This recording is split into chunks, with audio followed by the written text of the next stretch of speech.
오늘은 여러분 가정의 경제적 운명을 바꿀 수 있는 이야기를 해드리려고 합니다. 바로 밥솥에 관한 이야기입니다. 여러분 혹시 이런 고민 해보신 적 있으십니까? 월급은 매달 들어오는데 통장에 남는 게 없고 모아둔 돈이 있어도 갑자기 큰 지출이 생기고 자식들한테 용돈 주고 나면 항상 빠듯한 살림. 이런 상황이 계속 반복되신다면 지금 바로 여러분 집 주방을 한번 둘러보시기 바랍니다. 제가 풍수를 공부하고 가정 상담을 해오면서 한 가지 확실하게 알게 된 사실이 있습니다. 돈이 안 모이는 집, 재물운이 막힌 집을 보면 대부분 밥솥의 위치에 문제가 있더라는 것입니다. 이 영상을 끝까지 보시면 여러분도 오늘 저녁에 당장 주방으로 달려가실 겁니다. 그리고 밥솥 하나만 제대로 놓아도 가게 경제가 달라진다는 걸 직접 경험하시게 될 것입니다. 자, 그럼 시작하겠습니다. 우리 할머니, 할아버지 세대를 보면 쌀독 관리에 엄청 신경을 쓰셨습니다.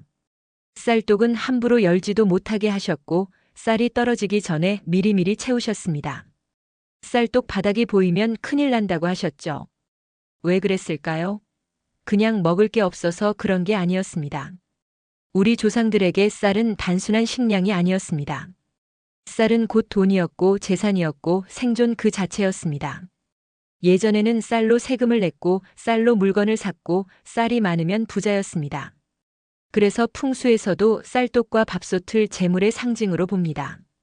밥솥은 그냥 가전제품이 아니라 여러분 집 금고와 같은 겁니다.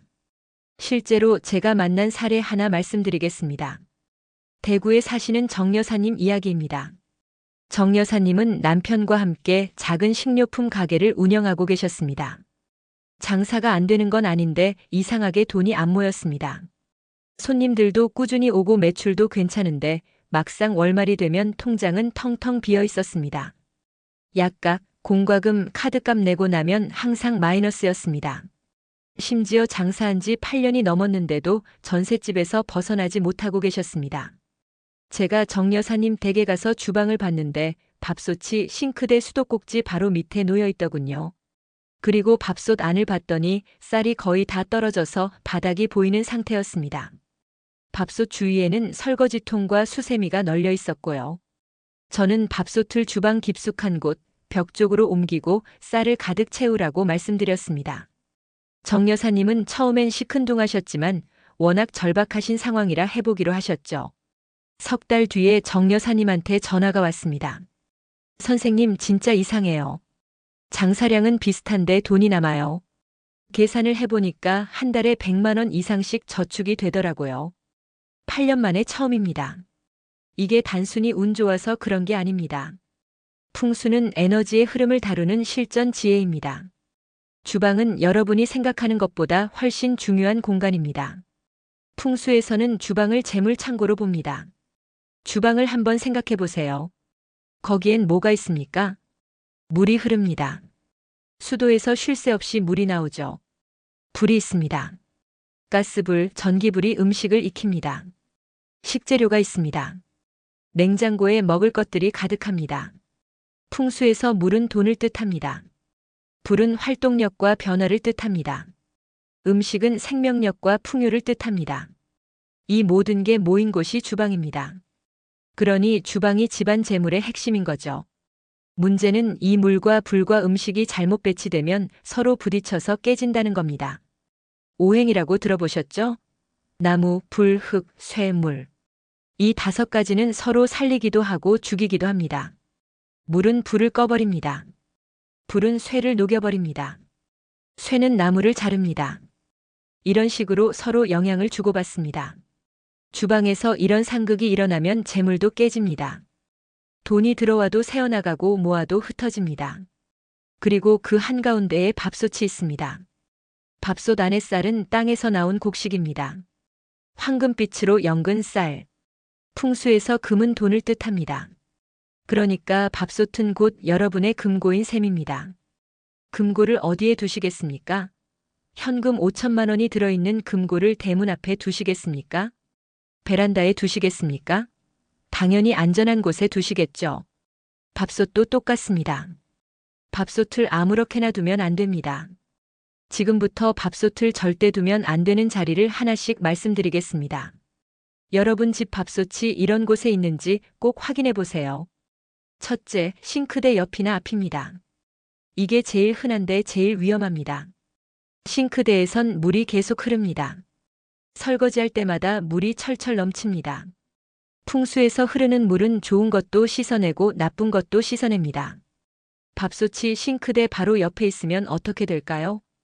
밥솥 안에 재물 기운이 물에 씻겨서 하수구로 다 빠져나갑니다. 돈을 모아봤자 구멍 뚫린 자루에 쌀 담는 격입니다. 특히 수도꼭지가 밥솥 쪽을 향하고 있으면 최악입니다. 물줄기가 직접 밥솥을 때리는 꼴이니까 재물이 더 빨리 빠져나갑니다. 제가 아는 한 가정은 밥솥을 싱크대 옆에 놓고 15년을 살았습니다. 그 15년 동안 남편은 승진도 못하고 아들은 취업이 안 되고 딸은 사기를 당했습니다. 밥솥 자리만 바꿨는데 1년 만에 집 분위기가 완전히 달라졌습니다. 둘째, 냉장고 바로 옆입니다. 냉장고는 차갑고 금속으로 되어 있습니다. 풍수로 보면 차가운 금기운과 물기운이 강한 물건입니다. 쌀은 따뜻한 걸 좋아합니다. 햇볕에서 익고 따뜻한 불에서 밥이 됩니다. 근데 차가운 냉장고 옆에 밥솥을 두면 어떻게 될까요? 재물의 기운이 얼어붙습니다. 씨앗을 얼음판에 뿌린 것과 같습니다. 아무리 좋은 씨앗도 꽁꽁 언 땅에선 싹이 안 트죠. 냉장고 옆에 밥솥을 두고 사는 집들을 보면 특징이 있습니다. 돈은 버는데 쓸 데가 너무 많습니다. 여기저기서 돈 나갈 일이 생깁니다. 차가 고장나고 보일러가 고장나고 아프고 사고 나고. 그래서 돈이 안 모입니다. 이게 우연이 아닙니다. 재물 기운이 얼어서 제대로 돌지 못하는 겁니다. 셋째, 주방 문 앞입니다. 금고를 현관문 바로 앞에 두는 사람이 어디 있습니까? 도둑 보고 가져가라는 것과 같습니다. 밥솥을 주방 문 앞에 두는 것도 마찬가지입니다. 문은 기운이 들락날락하는 통로입니다. 좋은 기운이 들어와도 밥솥에 머물지 못하고 그냥 지나갑니다. 더 문제는 나가는 기운입니다. 문 열고 닫을 때마다 밥솥의 재물 기운이 바람 따라 다 날아갑니다. 돈이 들어와도 문틈으로 새어나가는 겁니다. 넷째, 창문 옆입니다. 창문은 바깥과 연결된 곳입니다. 햇빛도 들어오지만 바람도 들어오고 차가운 기운도 들어옵니다. 밥솥을 창문 옆에 두면 재물 기운이 안정을 못 찾습니다. 바람에 흔들리고 햇볕에 쌀이 상하기도 합니다. 특히 서쪽 창문은 최악입니다. 서쪽은 해가 지는 방향입니다. 풍수에서 해 지는 쪽은 기운이 떨어지는 방향입니다. 서쪽 창문 옆에 밥솥을 두면 재물도 해와 함께 집니다. 다섯째, 가스레인지 바로 옆입니다. 불은 필요하지만 너무 가까우면 위험합니다. 밥솥도 불 기운이 필요합니다. 하지만 가스불처럼 센 불 바로 옆에 있으면 오히려 쌀 기운이 타버립니다. 나무가 불에 타듯이 재물의 기운도 불에 타서 사라집니다. 제가 만난 한식당 주인분은 밥솥을 가스레인지 바로 옆에 뒀습니다. 손님은 많은데 남는 게 없었습니다. 재료비, 임대료, 인건비로 다 나가고 정작 본인은 돈을 못 벌었습니다. 밥솥을 불에서 멀리 옮기고 나서 순이익이 2배로 늘었습니다. 여섯째, 쓰레기통 옆입니다. 이건 설명이 필요 없습니다. 쓰레기통은 버리는 곳입니다. 쓰레기통 옆에 밥솥을 두면 재물도 같이 버려집니다. 쓰레기에서 나오는 냄새와 썩은 기운이 밥솥의 깨끗한 쌀 기운을 더럽힙니다. 맑은 물에 오수 섞으면 전부 더러워지듯이 재물도 같이 더러워집니다. 일곱째, 밥솥 위에 뭔가 쌓아둔 경우입니다. 밥솥 위에 냄비, 그릇, 도마 쌓아두시는 분들 많으십니다. 이건 재물을 짓누르는 겁니다. 밥솥은 숨을 쉬어야 합니다. 재물 기운이 위로 올라가서 집안 곳곳으로 퍼져야 합니다. 근데 밥솥 위를 막아버리면 기운이 갇혀서 못 나갑니다. 사람 머리 위에 돌 올려놓으면 숨이 막히죠. 밥솥도 똑같습니다. 제가 부자들 집을 많이 가봤습니다. 부자들 주방을 보면 공통점이 있습니다. 첫째, 밥솥 위치가 확실합니다. 부자들 집 밥솥은 항상 벽을 등지고 주방 안쪽에 있습니다. 절대 문 앞이나 창문 옆에 없습니다. 둘째, 밥솥 주변이 깨끗합니다. 부자들은 밥솥 주변을 마치 제단 모시듯이 정갈하게 유지합니다. 먼지도 없고 잡동사니도 없습니다. 셋째, 쌀이 항상 넉넉합니다. 부자들 밥솥에는 항상 쌀이 8알 이상 차 있습니다. 바닥 보이는 법이 없습니다. 넷째, 밥솥을 자주 씁니다. 부자들은 외식을 하더라도 집에서 밥을 자주 합니다. 밥솥을 계속 사용하면 재물 기운이 계속 살아 있습니다. 다섯째, 좋은 밥솥을 씁니다. 부자들은 밥솥에 돈을 아끼지 않습니다. 재물을 소중히 다루는 마음입니다. 이게 우연이 아닙니다. 부자들은 자기도 모르게 재물 기운을 잘 다루고 있는 겁니다. 이제 여러분이 오늘 당장 할 수 있는 방법을 알려드리겠습니다.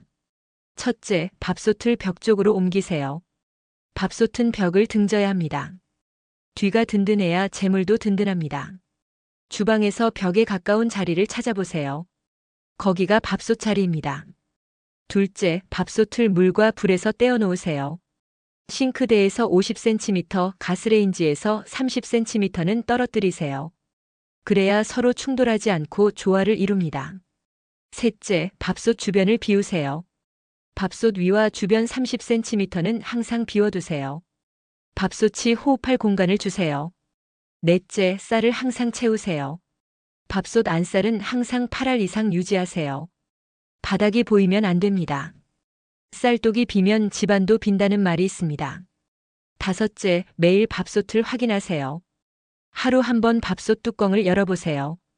쌀이 충분한지 깨끗한지 확인하세요. 이게 재물에 대한 관심이고 이 관심이 재물을 끌어옵니다. 밥솥만 챙기면 끝이 아닙니다. 주방 전체를 함께 관리해야 합니다. 주방 문은 항상 닫아두세요. 냄새와 함께 재물 기운도 빠져나갑니다. 쓰레기는 매일 버리세요. 특히 음식물 쓰레기는 절대 하룻밤 넘기지 마세요. 칼은 서랍에 넣어 보이지 않게 하세요. 칼날이 밥솥을 향하면 절대 안 됩니다. 주방에 시계는 두지 마세요. 시간에 쫓기면 재물도 쫓깁니다. 환기를 자주 하세요. 공기가 순환해야 재물도 순환합니다. 냉장고는 일주일에 한 번 정리하세요. 상한 음식은 바로 버리세요. 주방 조명은 밝게 하세요. 어두우면 음기가 쌓입니다. 계절마다 밥솥 관리법도 다릅니다. 봄에는 밥솥을 깨끗이 청소하고 묵은 쌀을 새 쌀로 바꾸세요. 봄에 밥솥 정비하면 1년 재물운이 좋아집니다. 여름에는 습기 조심하세요. 쌀에 벌레 생기지 않게 2주마다 확인하세요. 가을에는 쌀을 9알까지 채우세요. 수확의 계절에 저장을 많이 해야 겨울이 든든합니다. 겨울에는 밥솥을 따뜻한 곳에 두세요. 차가운 곳에 두면 재물이 얼어붙습니다. 나이에 따라서도 방법이 다릅니다. 30대, 40대는 밥솥을 자주 쓰세요. 일주일에 3번 이상 집에서 밥하세요. 이 시기에 재물 기반을 만들어야 합니다. 50대, 60대는 밥솥을 안정적으로 관리하세요. 자리를 함부로 옮기지 마시고 좋은 쌀을 쓰세요. 70대 이상은 명절이나 가족 모임 때 밥솥을 특별히 관리하세요. 자녀들에게 밥을 퍼주는 게 복을 나눠주는 겁니다. 특별한 의식도 있습니다. 매달 음력 초하루에 밥솥을 깨끗이 닦고 새 쌀로 채우세요. 뚜껑 열고 마음속으로 우리 집에 재물이 넘치게 하소서 3번 말하세요. 설날과 추석엔 명절 3일 전에 밥솥을 완전히 청소하고 좋은 쌀로 가득 채우세요. 명절날 그 쌀로 밥 지어 가족과 나눠 드세요. 이사할 땐 밥솥을 마지막에 챙기고 새 집엔 가장 먼저 들여놓으세요. 이사 온 첫날 그 밥솥으로 꼭 밥을 하세요. 경고의 사례도 하나 말씀드리겠습니다. 수원에 사시는 한 부부 이야기입니다. 둘 다 직장 생활로 바빠서 집에서 밥을 거의 안 했습니다. 밥솥은 주방 구석에 방치되어 있었고 아내 쌀은 2년 가까이 그대로였습니다. 처음 몇 년은 괜찮았습니다. 근데 어느 순간부터 이상한 일들이 계속 생겼습니다. 남편은 부서 이동으로 연봉이 깎였고 아내는 갑자기 건강이 나빠져서 병원비가 많이 나갔습니다. 아들은 학원비를 올려달라고 했고 차는 자꾸 고장났습니다. 제가 그 집에 갔을 때 밥솥을 보고 깜짝 놀랐습니다. 밥솥은 먼지 쌓여 있고 안에 쌀은 곰팡이가 피어 있었습니다. 이 밥솥 상태가 지금 당신 집 재정 상태입니다라고 말씀드렸더니 부부가 할 말을 잃으셨습니다. 여러분, 긴 이야기 들어주셔서 감사합니다. 오늘 말씀드린 걸 한마디로 정리하면 이겁니다. 밥솥 관리가 곧 재물 관리입니다. 밥솥은 그냥 가전제품이 아닙니다. 여러분 집 금고입니다. 재물의 상징입니다. 밥솥을 함부로 두면 재물도 함부로 됩니다. 밥솥을 정성껏 관리하면 재물도 정성껏 쌓입니다. 오늘 집에 가시거든 제일 먼저 주방으로 가세요. 밥솥을 보세요. 지금 어디 있습니까? 깨끗합니까? 쌀은 충분합니까? 싱크대 옆에 있으면 지금 당장 옮기세요. 밥솥 위에 뭐 올려져 있으면 지금 당장 치우세요. 쌀이 부족하면 지금 당장 채우세요. 30분이면 됩니다. 이 30분이 여러분 인생을 바꿀 수 있습니다. 안 믿기십니까? 그럼 한 달만 해보세요. 한 달 동안 밥솥을 제대로 관리해보세요. 한 달 뒤에 통장 확인해보세요. 예상 못한 돈이 들어오거나 안 쓰던 지출이 줄거나 어떻게든 재물의 변화가 있을 겁니다. 제가 30년 동안 수없이 확인한 사실입니다. 밥솥 하나로 운명이 바뀝니다. 여러분 집에 돈이 넘치고 살림이 풍족하길 진심으로 기원합니다.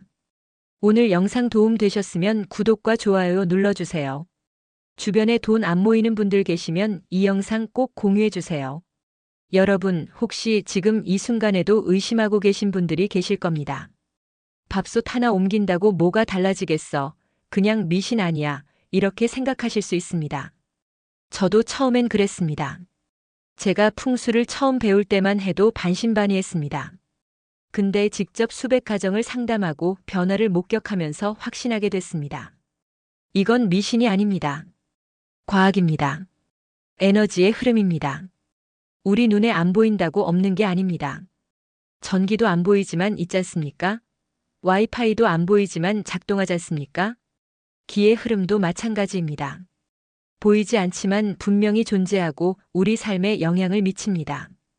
특히 밥솥은 매일 우리가 먹는 밥을 담는 곳입니다. 밥은 생명의 근원입니다. 우리 할머니들이 밥을 함부로 대하지 말라고 하신 이유가 다 있습니다. 밥 한 톨에도 농부의 땀이 담겨 있고 하늘의 은혜가 담겨 있고 땅의 기운이 담겨 있습니다. 그 밥을 담는 밥솥을 함부로 대하면 안 되는 겁니다. 그리고 한 가지 더 말씀드리고 싶은 게 있습니다. 밥솥 위치를 바꾼다는 것은 단순히 물건을 옮기는 게 아닙니다. 이건 여러분의 재물에 대한 태도를 바꾸는 겁니다. 밥솥을 정성스럽게 관리하기 시작하면 자연스럽게 돈에 대한 태도도 바뀝니다. 통장을 자주 확인하게 되고 지출을 신경 쓰게 되고 저축 계획을 세우게 됩니다. 그러니까 밥솥 풍수는 단순한 위치 문제가 아닙니다. 여러분의 재물 의식을 깨우는 과정입니다. 제가 만난 많은 분들이 이렇게 말씀하십니다. 밥솥 위치를 바꾸고 나서 돈에 대한 생각 자체가 달라졌다고요. 돈이 그냥 생기고 없어지는 게 아니라 흐름이 있고 법칙이 있다는 걸 깨달았다고요. 여러분도 그렇게 될 겁니다. 오늘 밤 주방에 가셔서 밥솥을 보는 순간 뭔가 달라질 겁니다. 아, 내가 지금까지 재물을 이렇게 함부로 대했구나. 이런 깨달음이 올 겁니다. 그리고 한 가지 더 이것도 중요합니다. 밥솥 위치를 바꿀 때는 가족과 함께 하세요. 혼자 몰래 하지 마시고 남편이든 아내든 자녀든 함께 모여서 하세요. 가족들에게 설명해 주세요. 우리 집 재물운을 높이기 위해서 오늘부터 밥솥을 이렇게 관리할 거라고요. 그리고 함께 밥솥을 옮기고 함께 쌀을 채우고 함께 주변을 정리하세요. 이게 중요한 이유가 뭐냐면 가족이 함께하면 그 에너지가 몇 배로 강해집니다. 혼자 하는 것보다 가족이 마음을 모아서 하면 효과가 훨씬 빠르고 강력합니다. 그리고 이렇게 하면 또 좋은 게 가족이 재물에 대해 같은 마음을 갖게 됩니다. 엄마 혼자 아껴봤자 아이들이 함부로 쓰면 소용없지 않습니까? 근데 가족 모두가 재물을 소중히 여기는 마음을 갖게 되면 집안 전체의 재물운이 올라갑니다. 저는 여러분께 한 가지 약속을 드리고 싶습니다. 오늘 이 영상을 보시고 오늘 밤 당장 실천하세요. 그리고 정확히 30일 후에 다시 이 영상을 찾아오세요. 댓글로 변화를 알려주세요. 30일이면 충분합니다. 30일 동안 밥솥을 제대로 관리하면 분명히 변화가 생깁니다. 작은 변화일 수도 있고 큰 변화일 수도 있습니다. 하지만 분명 뭔가 달라집니다. 제가 지금까지 상담한 분들 중에 30일 동안 제대로 실천하고도 아무 변화가 없었던 경우는 단 한 건도 없었습니다. 모두 다 뭔가 좋은 변화를 경험하셨습니다. 어떤 분은 밀린 월급을 받았고, 어떤 분은 예상 못한 환급을 받았고, 어떤 분은 로또에 당첨됐습니다. 5만 원짜리 작은 당첨이었지만 그분한테는 30년 만에 처음 당첨된 거라 큰 의미였습니다. 또 어떤 분은 돈이 들어온 건 아닌데 지출이 확 줄었다고 하셨습니다. 평소에 충동 구매를 자주 했는데 밥솥 관리하면서부터는 쓸데없는 소비가 줄어들었다고요. 그것만으로도 한 달에 몇십만 원씩 아꼈답니다. 변화는 다양한 형태로 옵니다. 중요한 건 여러분이 진심으로 실천하느냐입니다. 건성으로 하면 안 됩니다. 그냥 형식적으로 밥솥만 옮겨놓고 끝내면 안 됩니다. 정성을 들여야 합니다. 매일 밥솥 뚜껑을 열 때 감사하는 마음을 가지세요. 우리 집에 쌀이 있다는 것, 밥을 먹을 수 있다는 것, 이게 얼마나 큰 복인지 생각하세요. 쌀을 채울 때도 그냥 쏟아 넣지 마시고 정성스럽게 조심조심 채우세요. 마치 금고에 돈을 넣듯이 소중하게 다루세요. 밥솥을 닦을 때도 정성껏 닦으세요. 구석구석 깨끗하게 먼지 하나 없이 번쩍번쩍 빛나게 닦으세요. 이런 정성이 모이면 그게 에너지가 됩니다. 그 에너지가 재물을 끌어당깁니다. 풍수는 마법이 아닙니다. 노력 없이 저절로 되는 게 아닙니다. 여러분의 정성과 실천이 있어야 효과가 나타납니다. 다음 영상에서는 냉장고 풍수 다룰 예정입니다. 냉장고 정리만 잘해도 돈이 모입니다. 특히 냉장고 안에 뭘 어디에 두느냐가 엄청나게 중요합니다. 그리고 그 다음 영상에서는 주방 전체 배치에 대해 말씀드리겠습니다. 싱크대와 가스레인지 위치, 식탁 놓는 방향, 주방 색상까지 모든 걸 다룰 예정입니다. 여러분, 오늘 영상 도움 되셨으면 구독과 좋아요 꼭 눌러주세요. 그리고 댓글로 여러분 집 밥솥이 지금 어디에 있는지 알려주세요. 제가 하나하나 다 읽어보고 조언 드리겠습니다. 주변에 돈이 안 모인다고 고민하는 분들 계시면 이 영상 꼭 공유해주세요. 한 사람이라도 더 재물운을 높일 수 있다면 그것만으로도 큰 의미가 있습니다. 오늘도 좋은 하루 보내시고 재물운 가득하시길 진심으로 기원합니다. 여러분의 밥솥이, 여러분의 주방이, 여러분의 집이 재물로 가득 차기를 바랍니다. 감사합니다.